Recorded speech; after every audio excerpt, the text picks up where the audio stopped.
Silks చేనేత వస్త్రాల అద్భుత ప్రపంచం. కుక్కట్పల్లిలో మార్చ్ 28న grand opening. Welcome to iDream. Health talks with Vijitha కార్యక్రమానికి స్వాగతం. ప్రస్తుతం మనతో పాటు ఉన్నారు general consultant doctor V Aditya Ranganath గారు. ఇప్పుడు వారితో మాట్లాడేద్దాం. నమస్తే అండి. నమస్తే అండి. ఎలా ఉన్నారు? బాగున్నాను మ్యామ్, థ్యాంక్ యూ. అయితే షుగర్ చాలా పెద్ద సమస్యగా మారిపోతుంది. చిన్నపిల్లల నుంచి పెద్దవాళ్ళ వరకు చాలా మందిలో చూస్తున్నాం.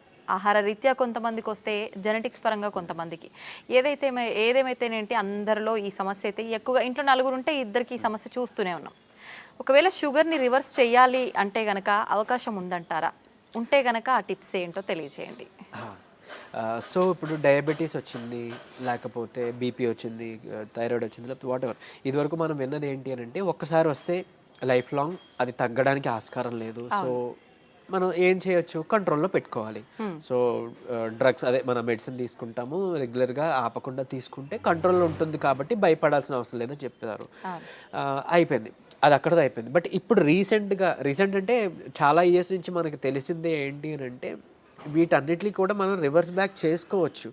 కాకపోతే ఆ పద్ధతి తెలియక, చాలా మంది అవేర్నెస్ లేక ఇంకా అదే భయంతో ఇప్పటికీ ఉన్నారు. అంటే ఒక్కసారి వస్తే తగ్గదు, మనం ఖచ్చితంగా టాబ్లెట్స్ మీద బ్రతకాలి లైఫ్ లాంగ్. సగం ఆ థాటే ఇంకా అనారోగ్యం తీసుకొస్తుంది అనమాట. సో అసలైన నిజం ఏంటి అని అంటే డయాబెటీస్ని కూడా మనం రివర్స్ చేసుకోవచ్చు ఖచ్చితంగా. అంటే నేను చెప్తుంది రివర్స్ అంటే పూర్తిగా డయాబెటీస్ అసలు లేకుండానే మనం ఫర్దర్గా మనం జీవించవచ్చు, మన లైఫ్ లీడ్ చేయొచ్చు. అవకాశం ఖచ్చితంగా ఉంది. అంటే ఆరోగ్య సూత్రాలు పాటించడం వల్లనే. ఏంటండి మరి అవి? సో మెయిన్గా ఇప్పుడు డయాబెటీస్ రావడానికి కారణం ఒకటి ఇన్సులిన్ రెసిస్టెన్స్.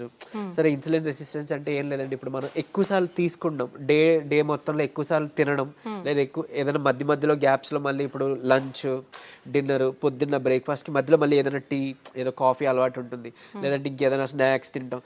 ఇలాంటి అలవాటు ఎక్కువ అయిపోయి ఏంటి అని అంటే మనం ఏది తిన్నా ఏది తాగినా, అంటే వాటర్ తప్పిస్తే మిగిలిన ఏం తీసుకున్నా మన బాడీలో ఇన్సులిన్ ప్రొడక్షన్ జరుగుతుంది. సో టైప్ 2 డయాబెటీస్ అంటాం ఏంటి, ఇన్సులిన్ ప్రొడక్షన్ ఉంటుంది మన బాడీలో, జనరేట్ అవుతుంది, కానీ ఆ కణాలు సరిగ్గా ఇన్సులిన్ని యూజ్ చేసుకోలేకపోతున్నాయి. దాన్ని టైప్ 2 డయాబెటీస్ కింద పరిగణిస్తున్నారు. ఒకవేళ ఇన్సులిన్ ప్రొడక్షనే లేదు బాడీలో, మన ప్యాంక్రియాస్ సరిగ్గా పనిచేయట్లేదు, అందులో ఐలెట్స్ ఆఫ్ లాంగర్హాన్స్ అని ఒక కణాలు ఉంటాయి, దాని నుంచే మనకి ఇన్సులిన్ వస్తుంది. సో ఇన్సులిన్ సరిగ్గా ప్రొడక్షన్ లేదు అని అంటే అది టైప్ 1 కింద మనం పరిగణిస్తున్నాం. చిన్నపిల్లల్లో కూడా టైప్ 1 అది చూడొచ్చు. సో ఇప్పుడు ఇన్సులిన్ ప్రొడక్షన్ జరిగి మనం తిన్న ప్రతిసారి మన గ్లూకోజ్ లెవెల్స్ ఏదైతే ఉందో అది మేనేజ్ చేయడానికి ఇన్సులిన్ ప్రొడక్షన్ జరిగి, అంటే స్పైక్ అయ్యి అది కంట్రోల్ తీసుకొచ్చి మళ్ళీ అది ఇన్సులిన్ తగ్గి ఆ స్పైక్ తగ్గి మళ్ళీ మనం తింటున్నాం, మళ్ళీ పెరుగుతుంది కదా. ఇలా అస్తమాను పెరిగి తగ్గడం వల్ల మన బాడీ అలవాటు పడిపోతుంది ఆ ఇన్సులిన్, సెట్ అయిన ఇన్సులిన్ లెవెల్కి. సో ఇన్సులిన్ రెసిస్టెన్స్ వచ్చేస్తే ఏమవుద్ది, ఇదే గ్లూకోజ్ని, అంటే రోజువారీ తినే సేమ్ అదే మోతాదు ఒక గ్లూకోజ్ని మనకి ఇప్పుడు మెటబలైజ్ చేయాలి అని అంటే ఇన్సులిన్ ఈ మోతాదుకి మించి ఇంకా ఎక్స్ట్రా ప్రొడక్షన్ జరగాల్సి వస్తుంటుంది అనమాట. అంటే ఈ లెవెల్కి అది కంట్రోల్కి రావట్లేదు, దాన్నే ఇన్సులిన్ రెసిస్టెన్స్ అంటున్నాం. సో మనం చేయాల్సిన పని ఏంటి అంటే ఇన్సులిన్ రెసిస్టెంట్ తగ్గించి ఇన్సులిన్ సెన్సిటివిటీ మనం పెంచుకోవాలి ఒకటి. తర్వాత ఆహారంలో చిన్న మార్పులే, అంటే ఇప్పుడు డయాబెటీస్ మనం ఇది చేయాలి అని అంటే సరే ఏముంది రైస్ మానేయండి అని చెప్తారు, అంతే కదా, మాకు చాలా ఇబ్బంది, మేము చేయలేము అని అంటారు. అలా ఏం కాదు, కొన్ని పద్ధతులు ఉన్నాయి, నేను చెప్తాను ఇప్పుడు ఖచ్చితంగా. అది పాటిస్తే ఏకంగా డయాబెటీస్ చక్కగా కంట్రోలే కాకుండా రాబోయే రోజులు, అంటే మీకు ఫస్ట్ 3 months 4 months కంట్రోల్ తెచ్చుకుంటారు. ఆ పైనుంచి మనకి టార్గెట్ ఏంటి అని అంటే మనం వాడుతున్న మెడిసిన్ నెమ్మదిగా డోస్ తగ్గించుకోగలగాలి. అంటే తగ్గించగలగాలి అంటే ఆటోమేటిక్గా మనకి లెవెల్స్ తగ్గితే యాజ్ ఏ మీ డాక్టర్ కానీ మేము కానీ తగ్గించగలుగుతాం కదా. తగ్గించిన తర్వాత దీన్ని పూర్తిగా రివర్స్ బ్యాక్ చేసుకొని నార్మల్ లైఫ్, అంటే ఆ ఫుడ్ని తీసుకుంటూ చక్కగా మనం ఎలాంటి ట్రీట్మెంట్, అంటే ఈ డ్రగ్స్ తీసుకోకుండా ఉండడం. మళ్ళీ అది తగ్గిపోయిన తర్వాత మళ్ళీ పంచదార తినేస్తాం, మైదా పిండి తినేస్తాం, గోధుమ పిండి తినేస్తాం, లేకపోతే ప్రాసెస్డ్ ఫుడ్ తినేస్తాం. అంటే అసలు అదే మెయిన్ ప్రాబ్లం. అంటే high saturated fats, high carbohydrates ఉండడం వల్లనే మనకు వస్తుంది. ఇది వరకు వాళ్ళకి, అంటే మన పెద్దలకి అప్పట్లో ఎందుకు రాలేదంటే వాళ్ళు ఇవేం తీసుకోలేదు కాబట్టి వాళ్ళకి రాలేదు. సో మనం అది ఫుడ్డే ఇది ఫుడ్డే కదా, ఏదో నార్మల్ లైఫ్, అంటే తగ్గిన తర్వాత మళ్ళీ తినేయొచ్చు అన్న వాళ్ళకి ఇది ఆన్సర్ చెప్తున్నా. సో అది కాదు, నార్మల్గా మీరు రైస్ తీసుకోవచ్చు, రైస్ పూర్తిగా మానే అవసరం లేదు, కాకపోతే రైస్తో పాటు కొన్ని తీసుకోవాల్సి ఉన్నాయి. సో చూడండి సింపుల్ టెక్నిక్, హై కార్బోహైడ్రేట్స్ తీసుకోకూడదు, హై కాంప్లెక్స్ కార్బోహైడ్రేట్స్ తీసుకోకూడదు, తర్వాత హై సాచురేటెడ్ ఫ్యాట్స్ తీసుకోకూడదు. సో ఇవి తప్పిస్తే మరి మిగిలిన ఆప్షన్ ఏంటి? కొంతమంది ఇక్కడ ఏం చేస్తారంటే కార్బోహైడ్రేట్స్ తీసుకోకూడదు అన్నారు కాబట్టి పూర్తిగా కార్బోహైడ్రేట్స్ని తగ్గించేస్తున్నారు, అంటే నో కార్బోహైడ్రేట్ ఫుడ్ అంటారు, అలా వెళ్ళిపోతున్నారు, కీటో డైట్స్ అని. అలా వద్దు.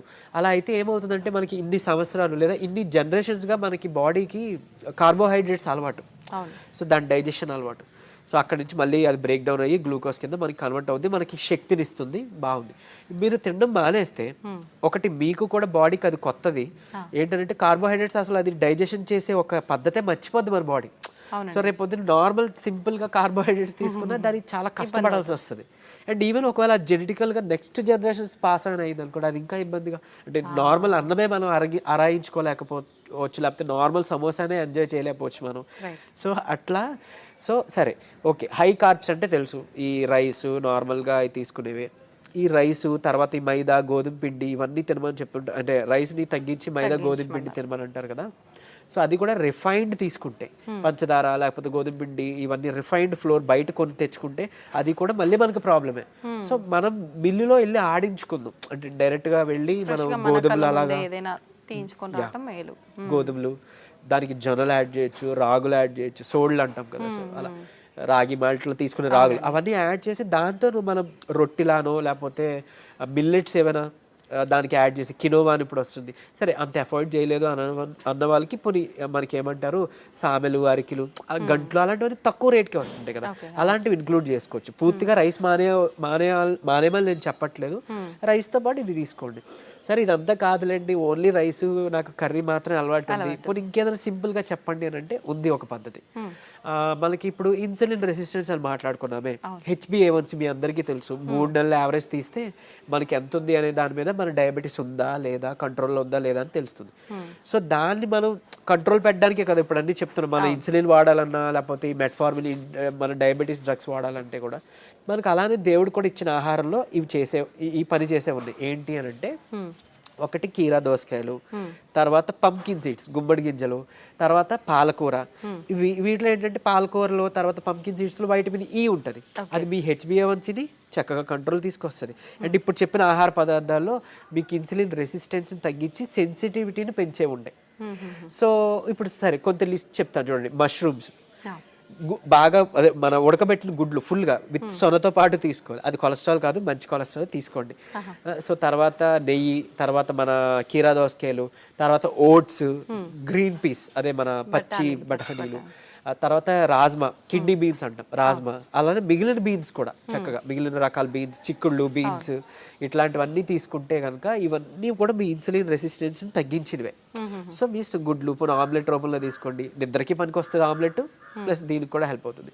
సో ఈ ఫుడ్ని మీరు కంపల్సరీగా క్యాబేజీ, కాలీఫ్లవర్, సో బ్రాకోలీ కానీ ఇలాంటి ఇవన్నీ కూడా మీ ఫుడ్ డైలీ ఫుడ్లో ఏదో ఒక రూపంలో ఇంక్లూడ్ చేసుకోండి. ఏదో ఒక్క పదార్థమైనా అట్లీస్ట్ కర్రీ, మనం అది వదిలేసి మిగిలినవి ఏవో తీసుకున్నామంటే మళ్ళీ కంట్రోల్కి రాదు, మీ అందరికీ తెలిసిందే. చాలామంది ఎక్కువ పాలకూర కూడా తినరు, సో అట్లా. లేదంటే మునగాకు ఉంది, సో మునగాకును కూడా మీరు పౌడర్ రూపంలో చేసుకోవచ్చు, ఎండబెట్టేసి చక్కగా పౌడర్ చేసుకొని ఒక చెంచా యాడ్ చేసుకోండి ఒక ముద్దకి, అన్నంతో పాటు రైస్తో తీసుకోవచ్చు, హాట్ వాటర్లో కూడా తీసుకోవచ్చు, మజ్జిగలో కలిపి తీసుకోవచ్చు. ఇది ఒక మనిషికి డైలీ లిమిట్ ఒక చెంచా. సో అట్లా అని ఇప్పుడు ఏం చేస్తారంటే కొంతమంది ఏదైనా రసం, చారు దాంట్లో కలిపేస్తారు, బట్ అది కలిపేస్తే అంటే ఇంట్లో 3 members 4 members ఉంటే అందులో ఎవరికి ఎంత వెళ్ళేది తెలియదు కదా. సో డైరెక్ట్గా మీరు కలుపుకోవడం బెటర్, ఏదర్ వాటర్లోనో మజ్జిగలోనో లేదా మీ అన్నం గిన్నెలోనో. ఇంకోటి అన్నము, ఇప్పుడు అలానే అదే అన్నము కూర తినే ముందుగా 1 కప్పు కీరా దోసకాయ తీసుకోండి, లేదా బీన్స్, మొలకలు తీసుకోండి చక్కగా, ఇవన్నీ మీకు హెల్ప్ అవుతుంది. లేదంటే మన దాలింబ గింజలు 1 కప్ పెట్టుకోవచ్చు, పెట్టి ముందు అది తిని తర్వాత అన్నము కూర మనం తీసుకుందాం. అలానే అన్నం తినే ముందు, టిఫిన్ తినే ముందు, నైట్ డిన్నర్ చేసే ముందు ఏం చేయొచ్చు అనంటే కొంచెం పెప్పర్ అంటే మన మిరియాల పొడి 1 చిటికెడు తీసుకొని నిమ్మరసం యాడ్ చేసి కొంచెం గోరువెచ్చని నీటిలో ఒక కప్పు లేదా 1 గ్లాసు గోరువెచ్చని నీటిలో కలిపి తాగేసేయండి.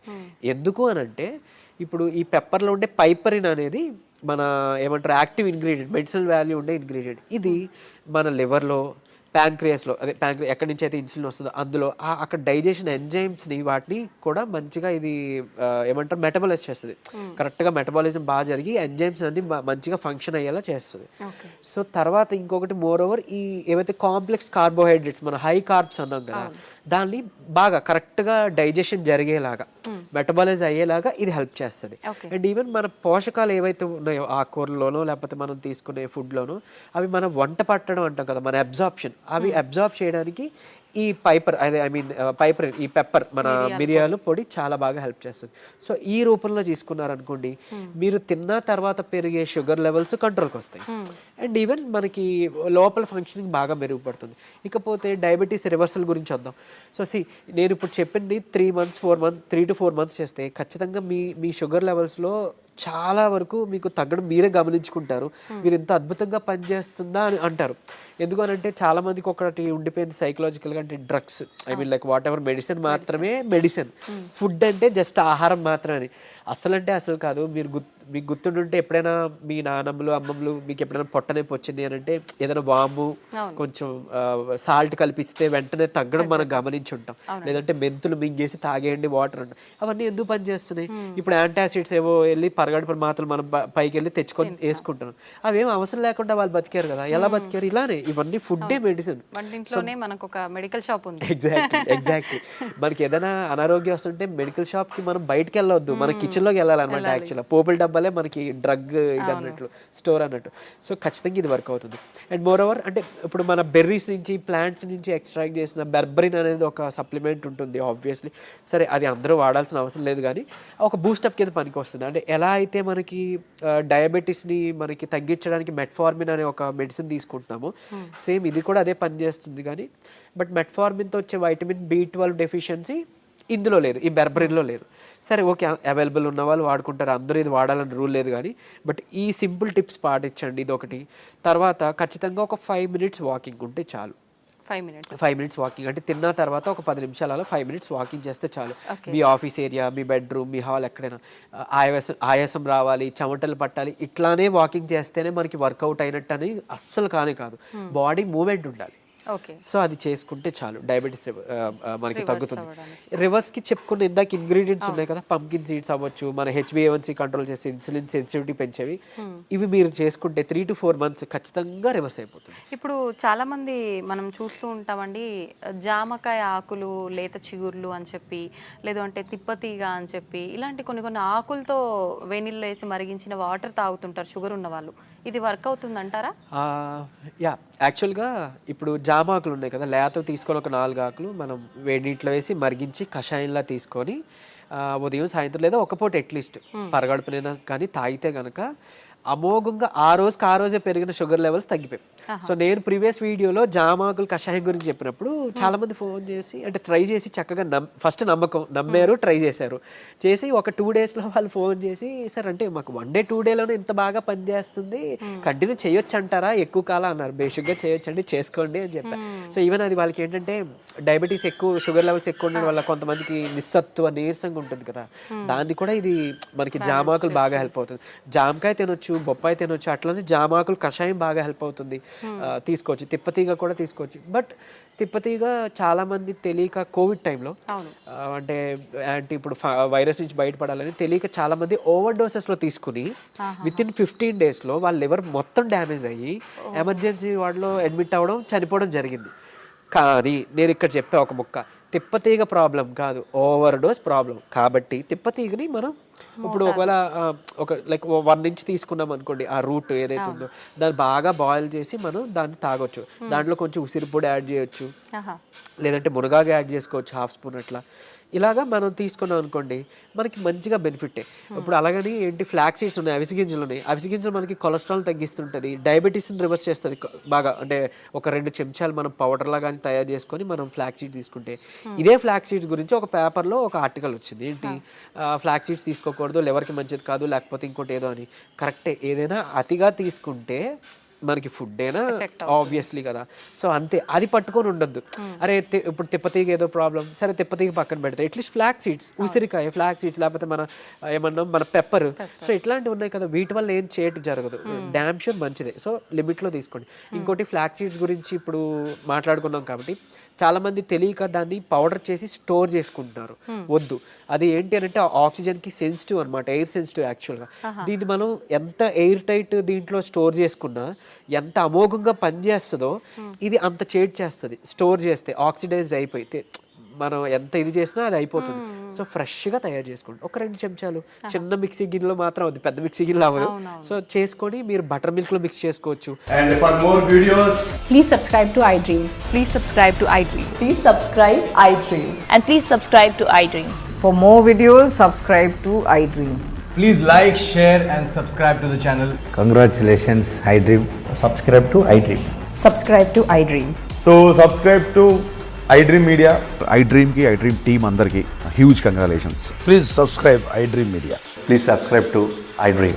Subscribe iDream. Please subscribe to iDream.